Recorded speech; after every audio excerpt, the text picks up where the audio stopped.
Pride and Prejudice by Jane Austen, Volume 3, Chapter 12.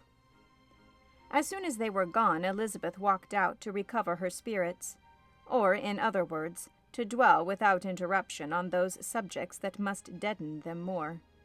Mr. Darcy's behavior astonished and vexed her. "Why, if he came only to be silent, grave, and indifferent," said she, "did he come at all?" She could settle it in no way that gave her pleasure. He could be still amiable, still pleasing to my uncle and aunt when he was in town, and why not to me? If he fears me, why come hither? If he no longer cares for me, why silent? Teasing man! I will think no more about him. Her resolution was for a short time involuntarily kept by the approach of her sister, who joined her with a cheerful look, which showed her better satisfied with her visitors than Elizabeth. "Now," said she, "that this first meeting is over, I feel perfectly easy. I know my own strength, and I shall never be embarrassed again by his coming. I am glad he dines here on Tuesday. It will then be publicly seen that on both sides we meet only as common and indifferent acquaintance." "Yes, very indifferent indeed," said Elizabeth laughingly. "Oh, Jane, take care." "My dear Lizzie, you cannot think me so weak as to be in danger now." "I think you are in very great danger of making him as much in love with you as ever." They did not see the gentleman again till Tuesday, and Mrs. Bennet in the meanwhile was giving way to all the happy schemes which the good humour and common politeness of Bingley in half an hour's visit had revived. On Tuesday there was a large party assembled at Longbourn, and the two, who were most anxiously expected, to the credit of their punctuality as sportsmen, were in very good time. When they repaired to the dining-room, Elizabeth eagerly watched to see whether Bingley would take the place which, in all their former parties, had belonged to him by her sister. Her prudent mother, occupied by the same ideas, forbore to invite him to sit by herself. On entering the room, he seemed to hesitate, but Jane happened to look round, and happened to smile. It was decided. He placed himself by her. Elizabeth, with a triumphant sensation, looked towards his friend. He bore it with noble indifference, and she would have imagined that Bingley had received his sanction to be happy, had she not seen his eyes likewise turned towards Mr. Darcy with an expression of half-laughing alarm. His behaviour to her sister was such, during dinner-time, as showed an admiration of her, which, though more guarded than formerly, persuaded Elizabeth that if left wholly to himself, Jane's happiness, and his own, would be speedily secured. Though she dared not depend upon the consequence, she yet received pleasure from observing his behaviour. It gave her all the animation that her spirits could boast, for she was in no cheerful humour.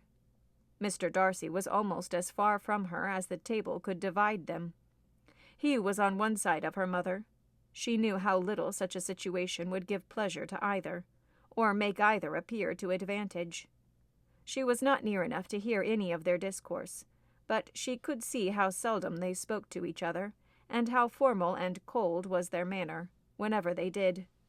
Her mother's ungraciousness made the sense of what they owed to him more painful to Elizabeth's mind, and she would at times have given anything to be privileged to tell him that his kindness was neither unknown nor unfelt by the whole of the family.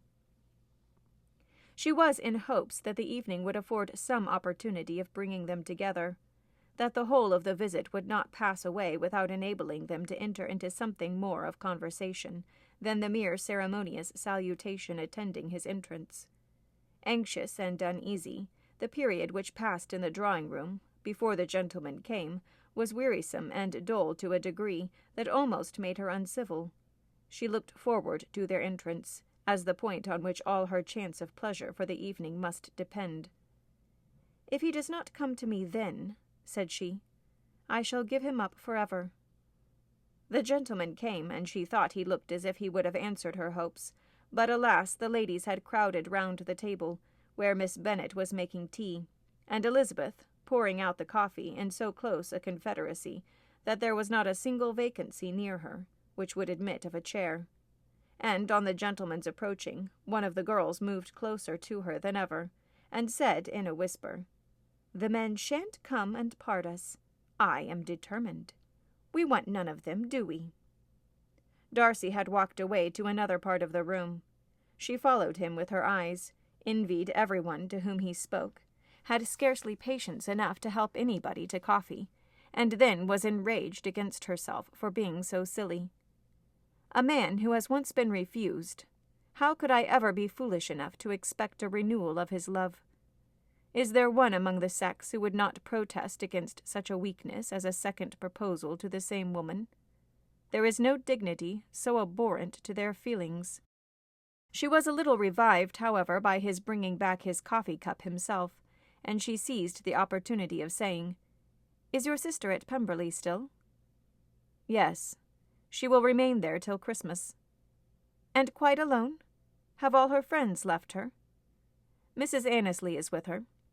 The others have been gone on to Scarborough these 3 weeks." She could think of nothing more to say, but if he wished to converse with her, he might have better success. He stood by her, however, for some minutes in silence, and at last, on the young lady's whispering to Elizabeth again, he walked away.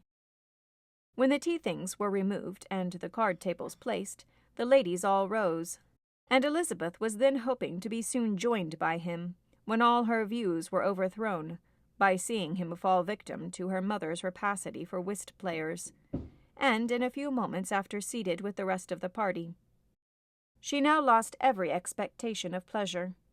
They were confined for the evening at different tables, and she had nothing to hope but that his eyes were so often turned towards her side of the room as to make him play as unsuccessfully as herself. Mrs. Bennet had designed to keep the 2 Netherfield gentlemen to supper, but their carriage was unluckily ordered before any of the others, and she had no opportunity of detaining them. "Well, girls," said she, as soon as they were left to themselves, "what say you to the day? I think everything has passed off uncommonly well, I assure you. The dinner was as well dressed as any I ever saw. The venison was roasted to a turn, and everybody said they never saw so fat a haunch. The soup was 50 times better than what we had at the Lucases last week. And even Mr. Darcy acknowledged that the partridges were remarkably well done. And I suppose he has 2 or 3 French cooks at least. And, my dear Jane, I never saw you look in greater beauty. Mrs. Long said so too, for I asked her whether you did not. And what do you think she said besides? 'Ah, Mrs. Bennet, we shall have her at Netherfield at last.' She did indeed. I do think Mrs. Long is as good a creature as ever lived, and her nieces are very pretty behaved girls, and not at all handsome. I like them prodigiously." Mrs. Bennet, in short, was in very great spirits. She had seen enough of Bingley's behaviour to Jane to be convinced that she would get him at last, and her expectations of advantage to her family, when in a happy humour, were so far beyond reason that she was quite disappointed at not seeing him there again the next day to make his proposals. "It has been a very agreeable day," said Miss Bennet to Elizabeth. "The party seemed so well selected, so suitable one with the other. I hope we may often meet again." Elizabeth smiled. "Lizzie, you must not do so. You must not suspect me. It mortifies me. I assure you that I have now learnt to enjoy his conversation as an agreeable and sensible young man without having a wish beyond it. I am perfectly satisfied from what his manners now are, that he never had any design of engaging my affection. It is only that he is blessed with greater sweetness of address, and a stronger desire of generally pleasing than any other man." "You are very cruel," said her sister. "You will not let me smile, and are provoking me to it every moment. How hard it is in some cases to be believed, and how impossible in others.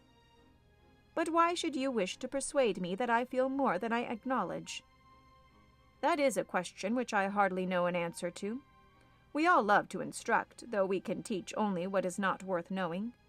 Forgive me, and if you persist in indifference, do not make me your confidant."